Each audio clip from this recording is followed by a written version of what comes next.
Pak Wijaya adalah seorang pria yang hidup di puncak dunia. Di usianya yang menginjak 50 tahun, ia telah membangun sebuah kerajaan bisnis dari nol, menjadikannya salah satu sosok paling berpengaruh di ibu kota. Gedung pencakar langit miliknya, Wijaya Gemilang Group, menjulang di antara langit Jakarta, mencerminkan ambisi dan kekuasaannya. Dari lantai teratas, di mana kantornya berada, ia bisa melihat seluruh kota terbentang di bawahnya, sebuah pemandangan yang selalu memberinya rasa bangga dan keangkuhan yang tak tertandingi. Namun, di balik jas mewah dan senyum penuh perhitungan, ada sebuah lubang hitam yang tak pernah bisa diisi. Kenangan akan putranya yang hilang, Gilang, 20 tahun lalu, dalam sebuah kerusuhan yang mengguncang kota. Gilang yang saat itu berusia 5 tahun, lenyap dari sisinya, menyisakan duka yang tak pernah sembuh. Duka itu, seiring waktu, menjelma menjadi kekerasan hati. Pak Wijaya menjadi pribadi yang sinis, dingin, dan mudah marah. Ia melihat dunia hanya dalam 2 kategori, yang sukses dan yang gagal. Di matanya, orang yang berhasil adalah mereka yang berani, kejam, dan kejam. Sementara yang gagal, seperti para karyawannya, hanyalah alat-alat yang bisa dibuang kapan saja. Di antara ribuan karyawannya, ada satu sosok yang selalu menjadi sasaran empuk kemarahannya.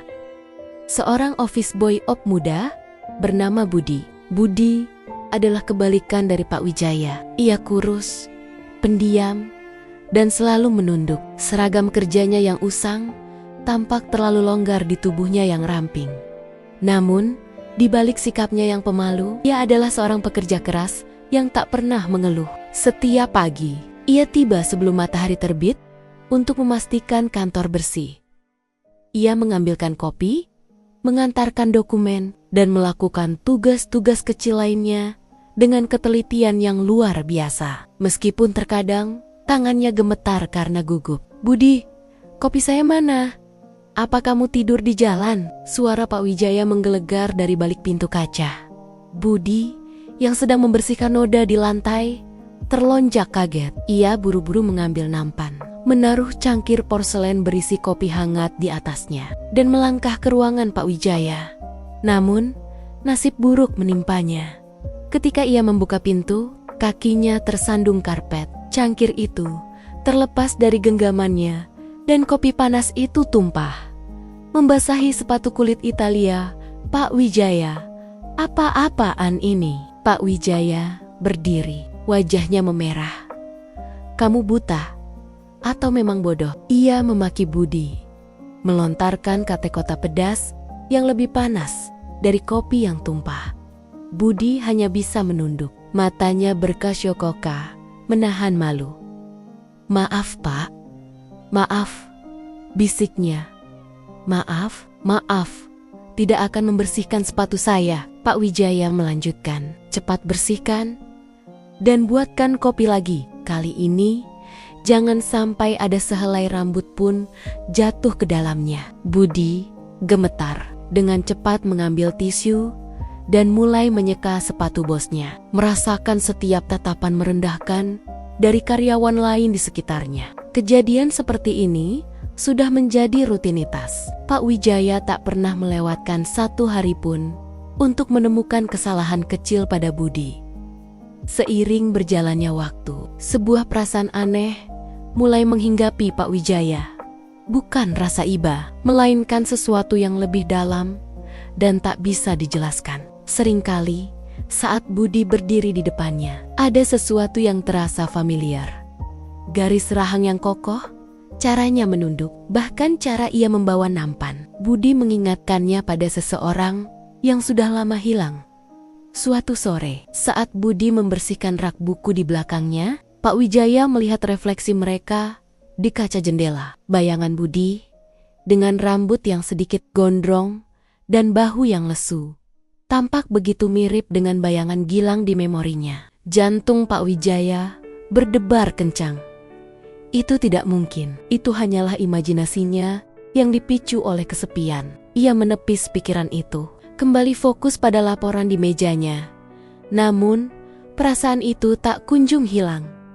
Justru, ia semakin kuat. Beberapa hari kemudian, Pak Wijaya sedang mengadakan pertemuan dengan klien penting.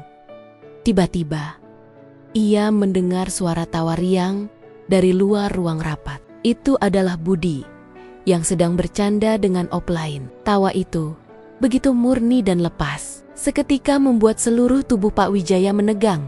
Itu adalah tawa Gilang, tawa yang sama yang terakhir kali ia dengar di halaman belakang rumah mereka 20 tahun lalu. Ia menatap Budi yang kini sedang mengobrol dengan ekspresi wajah yang penuh semangat. Ekspresi itu, senyum itu, semuanya adalah salinan sempurna dari Gilang kecil.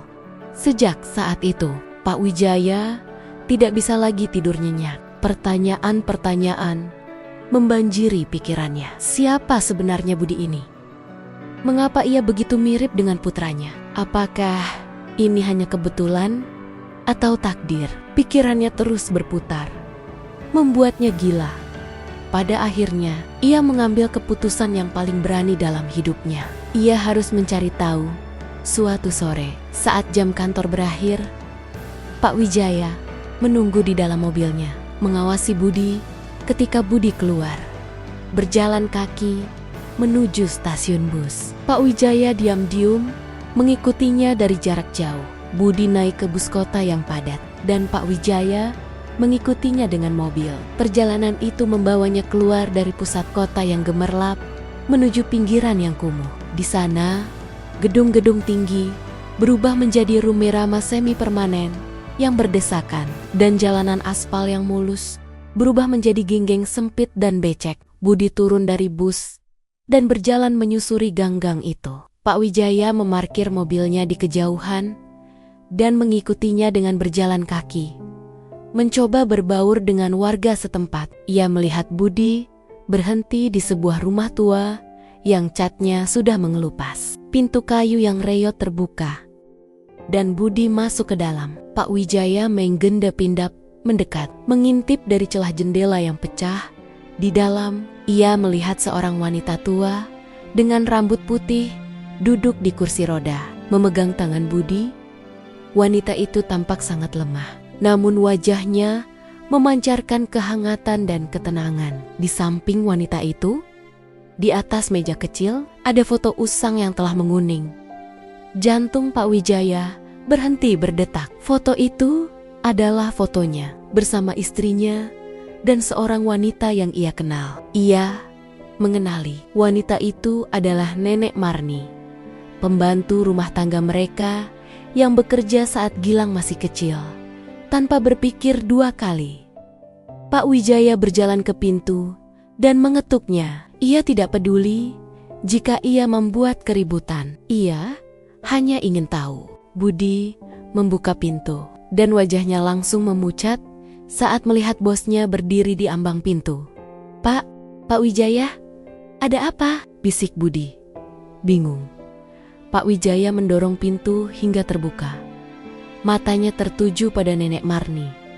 "Nenek Marni?" Suaranya serak. Wanita tua itu mengangkat kepalanya dan matanya melebar saat ia melihat wajah Pak Wijaya yang kini penuh dengan air mata. "Tuan Wijaya, kamu?" Nenek Marni mengundang Pak Wijaya masuk. Di dalam ruangan yang sederhana namun bersih itu, kisah yang hilang selama 20 tahun akhirnya terungkap. Nenek Marni menceritakan bagaimana ia saat itu sedang libur kerja di rumah kerabatnya yang tak jauh dari rumah Pak Wijaya. Saat kerusuhan pecah, ia melihat seorang anak kecil berlari ketakutan, menjauhi api yang berkobar dan suara tembakan. Anak itu adalah Gilang. Nenek Marni langsung mengenali anak majikannya. Ia meraih tangan Gilang dan membawanya lari, berusaha membawanya kembali ke rumah Pak Wijaya. Tetapi jalan sudah ditutup oleh kerumunan yang marah. Dalam kekacauan itu, mereka terpisah dari rumah. Nenek Marni tidak punya pilihan selain membawa Gilang ke rumahnya, jauh dari kerusuhan. "Saya tidak berani mengembalikan dia, Tuan. Saya melihat orang-orang yang marah dan saya takut mereka akan melukai Gilang. Saya juga tidak tahu apakah Tuan dan Nyonya selamat, kata Nenek Marni. Suaranya bergetar. Jadi saya memutuskan untuk merawatnya. Saya membesarkannya sebagai cucu saya sendiri. Saya memberinya nama Budi. Saya tidak pernah memberitahunya siapa orang tuanya yang sebenarnya, karena saya takut akan memicu kenangan buruk padanya. Pak Wijaya mendengarkan setiap kata. Air mata mengalir tak terbendung di pipinya. Ia menatap Budi yang kini duduk di samping Nenek Marni. Wajahnya pucat pasi. Tak percaya. Jadi kamu Gilang? Pak Wijaya bertanya. Suaranya bergetar. Budi hanya bisa mengangguk. Lidahnya terasa keluh. Pak Wijaya mendekat. Tangannya gemetar. Ia menyentuh wajah Budi, merasakan tekstur kulitnya, dan memandangi matanya yang kini memancarkan kebingungan. Maafkan ayah, nak, bisiknya terisak. Maafkan ayah karena tidak mengenalimu. Maafkan ayah karena memperlakukanmu dengan sangat buruk. Budi hanya bisa terdiam. Selama ini, pria yang memperlakukannya seperti sampah adalah ayahnya sendiri. Ayahnya yang ia kira sudah meninggal. Perasaannya campur aduk. Sedih, bingung, dan juga bahagia. Kita akan melakukan tes DNA, kata Pak Wijaya tegas, agar tidak ada keraguan. Hari-hari menunggu hasil tes DNA terasa seperti selamanya. Pak Wijaya tidak bisa lagi fokus pada pekerjaannya. Setiap kali ia melihat Budi di kantor, ia merasakan campuran rasa bersalah dan cinta yang luar biasa. Ia berhenti memarahi Budi. Bahkan, ia mulai bertanya tentang hal-hal kecil, seperti apakah Budi sudah makan? Atau apakah ia lelah? Karyawan lain bingung dengan perubahan sikap bos mereka yang tiba-tiba. Akhirnya, hari itu tiba. Pak Wijaya membuka amplop berisi hasil tes. Jantungnya berdebar kencang. Ia membaca kalimat yang tertera di sana.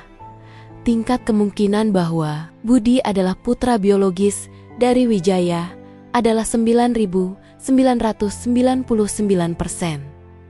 Tangannya bergetar. Ia menatap Budi yang duduk di hadapannya, dan air mata kembali mengalir. Ini kamu, nak, kamu. Gilang, kamu benar-benar Gilang. Ia memeluk Budi erat-erat, membiarkan semua emosi yang telah ia pendam selama 2 dekade tumpah. Budi balas memeluk ayahnya. Air mata kebahagiaan akhirnya mengalir di pipinya. Ia telah menemukan keluarganya. Beberapa hari kemudian, Pak Wijaya mengadakan rapat darurat di ruang konferensi utama. Seluruh karyawan berkumpul, bertanya-tanya apa yang terjadi. Pak Wijaya berdiri di depan, dan di sisinya Budi berdiri dengan seragam Obinia yang lusuh. Saya mengumpulkan kalian semua di sini hari ini. Pak Wijaya memulai. Suaranya tegas, namun penuh haru, untuk memperkenalkan seseorang kepada kalian. Kalian mengenalnya sebagai Budi, office boy yang sering saya marahi dan saya rendahkan. Ia melirik Budi yang menunduk malu. Tapi yang tidak kalian ketahui, lanjut Pak Wijaya, adalah bahwa Budi ini adalah putra saya yang telah hilang selama 20 tahun. Namanya Gilang. Sontak, seluruh ruangan hening. Karyawan saling berbisik, tidak percaya. Pak Wijaya kemudian menceritakan kisah pertemuan kembali mereka. Ia tidak menutupi apapun, termasuk bagaimana ia telah memperlakukan putranya sendiri dengan sangat buruk. Saya telah membuat kesalahan besar, kata Pak Wijaya. Suaranya bergetar. Saya telah menilai seorang manusia berdasarkan pekerjaannya, seragamnya, dan penampilannya. Saya telah menuduhnya bodoh, ceroboh, dan tidak berguna. Padahal dia adalah putra saya sendiri. Hari ini, saya ingin kalian semua mengambil pelajaran dari kesalahan saya. Jangan pernah menilai seseorang dari penampilannya, statusnya, atau jabatannya. Manusia adalah manusia. Kita semua berharga. Setiap orang layak diperlakukan dengan hormat dan kasih sayang. Kata-kata itu bergema di seluruh ruangan, menciptakan keheningan yang penuh makna. Beberapa karyawan meneteskan air mata. Akhirnya, Pak Wijaya mendekati Budi, melepas jaket jasnya, dan menyampirkannya di bahu Budi. "Selamat datang kembali, Nak," bisiknya. "Selamat datang kembali ke rumah." Dan demikianlah, Budi tidak hanya mendapatkan kembali ayahnya dan kekayaannya, tetapi juga membawa pelajaran berharga bagi seluruh perusahaan. Ia tetap bekerja di sana, namun tidak lagi sebagai office boy. Ia mulai belajar dari ayahnya dan Pak Wijaya dengan bimbingan dan cinta, mengajarinya semua yang ia tahu. Akhirnya, perusahaan itu tidak hanya menjadi kerajaan bisnis yang makmur, tetapi juga menjadi tempat yang penuh dengan keadilan dan kemanusiaan. Pak Wijaya menemukan penebusan, dan Budi, sang office boy yang diremehkan, menemukan kembali identitas dan tempatnya di dunia.